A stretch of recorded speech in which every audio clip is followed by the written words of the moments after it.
ایک جزیرہ تھا جہاں کا سیاسی نظم یہ تھا کہ وہ سال کی آخری تاریخ کو جو ان کا حق میں وقت ہوتا اس کو معزول کرتے اور ایک ایسی جگہ چھوڑ دیتے جہاں جنگل تھا اور جانوروں کا رین بسیرا تھا، اور ساحل پہ آ جاتے۔ پہلا شخص جو اترتا ساحل پہ اس کو اپنا حکمران مان لیتے، اور یہ ان کا ایک مدت سے دستور رہا۔ جو بھی تخت نشین ہوتا وہ بھول جاتا کہ سال کے بعد میرے ساتھ یہ کیا کریں گے، اور بلا تعمل وہ اعزاز و تکریم اور وقار کے ساتھ مسند نشین ہو جاتا اور عیش و عشرت کرتا۔ ایک دفعہ وہ اپنا حکمران جنگل کے سپرد کرنے کے بعد ساحل پہ آئے تو جو سب سے پہلا شخص ان کی دھرتی پر ان کے جزیرے پہ اترا وہ بڑا دانا بینا شخص تھا اور پیشے کے اعتبار سے تاجر تھا۔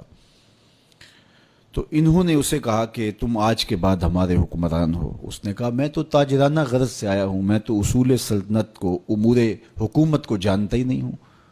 انہوں نے کہا یہ ہمارا دستور ہے، اور ساری کہانی سنائی کہ ہم سال بھر تخت پہ بٹھائے رکھتے ہیں، سال کی آخری تاریخ کو وہاں سے اٹھاتے ہیں اور دوسری جانب ایک جنگل ہے جہاں ہم اس کو پھینک آتے ہیں۔ تو یہ ہمارا ضابطہ ہے، تم نہیں بھی مانو گے تو ہم زبردستی تخت پہ باندھ کے بھی بٹھانا پڑا تجھے بٹھائیں گے۔ تو جب وہ مصر ہوئے تو اس نے کہا کہ مجھے یہ بتاؤ کہ سال بھر میری بات ماننے کے لیے تو آمادہ ہو گے؟ انہوں نے کہا کیوں نہیں، ہم سال بھر آپ کی بات ماننے کے لیے آمادہ ہوں گے۔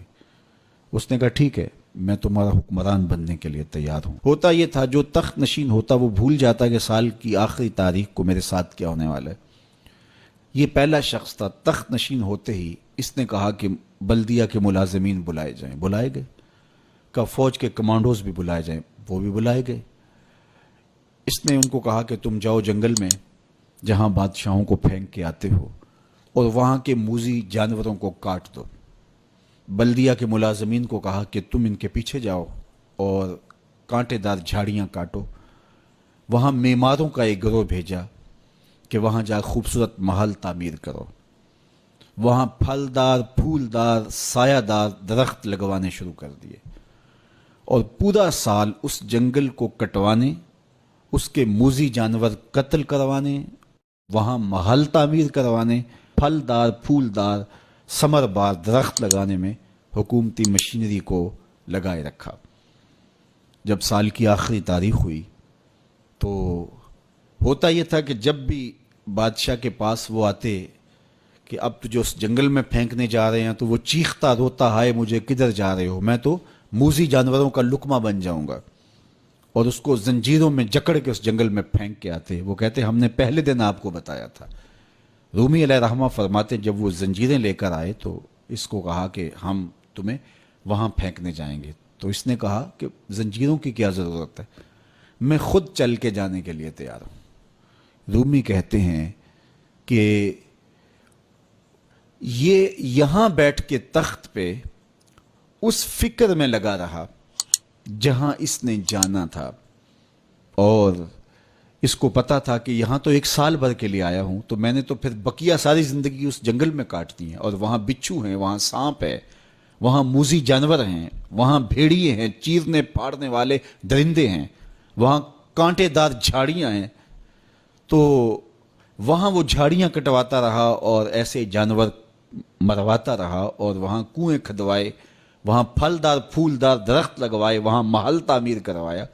تو اس نے خوشی سے کہا مجھے کیوں جکڑتے ہو، میں تو چل کے اس جگہ پہ جانے کے لیے تیار ہوں، اس لیے کہ اب وہ جنگل اور خوفناک جھاڑیاں نہیں رہیں بلکہ وہ ایک خوبصورت باغ بن چکا ہے، اور وہاں موذی جانور نہیں رہے، وہاں پرندے چہچہا رہے ہیں، کوئلوں کی دل آویز صدائیں ہیں، وہاں بلبلوں کے چہچہے ہیں، تو میں تو وہاں جانے کے لیے تیار ہیں۔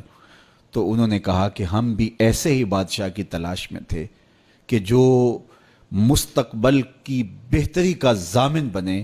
تو کہا کہ جناب آج سے ہم اپنا قانون بدلتے ہیں، آپ تخت پہ ہی رہیے، جس طرح جہاں جانا تھا وہاں کے لیے آپ نے پورا سال محنت کی اور اس کو گلزار بنا دیا، تو آپ تخت پہ بیٹھیے اور آج کے بعد آپ ہمارے مستقل حکمران ہیں اور اس ملک کو گلزار بنا دیجئے۔ رومی فرماتے ہیں جس طرح وہ شخص تخت پہ بیٹھا اور تخت پہ بیٹھ کے اس کو فکر وہاں کی لگی رہی جہاں اس نے مستقل جا کے رہنا تھا، کہا کافر دنیا کے تخت پہ عیش و عشرت کرتا ہے اور وہ بھول چکا ہوتا ہے کہ میں نے بالآخر کہاں جانا ہے۔ فاسق اور فاجر بھول چکا ہوتا ہے کہ اس نے کہاں جانا ہے، لیکن صالح مومن اس دنیا پر آرام سے نہیں بیٹھتا، اس کا سارا خیال، اس کی ساری توجہ وہاں ہوتی ہے جہاں اس نے جانا ہوتا ہے، اس لیے وہ یہاں بیٹھ کے قبر کے کیڑے مکوڑے ختم کرتا ہے، یہاں بیٹھ کر کے قبر کے سانپ کاٹتا ہے، یہاں بیٹھ کر کے اپنے اعمال کے لشکر بھیج کے وہاں کے بچھو ختم کرتا ہے، اور جب وہ اس دنیا سے رخصت ہوتا ہے تو القبر روضۃ من ریاض الجنہ، تو قبر جنت کے باغوں میں سے ایک باغ بن چکی ہوتی ہے۔ تو میرے رب نے کہا کہ ہر جان یہ دیکھے اس نے آنے والے کل کے لیے آگے کیا بھیجا ہے۔ پھر فرمایا واتقوا اللہ، اور اللہ سے ڈر جاؤ، ان اللہ خبیر بما تعملون، جو تم کرتے ہو تمہارا رب اس سے باخبر ہے۔ Subscribe to our channel by clicking the subscribe button. Click the bell button and enjoy the latest uploads from our channel.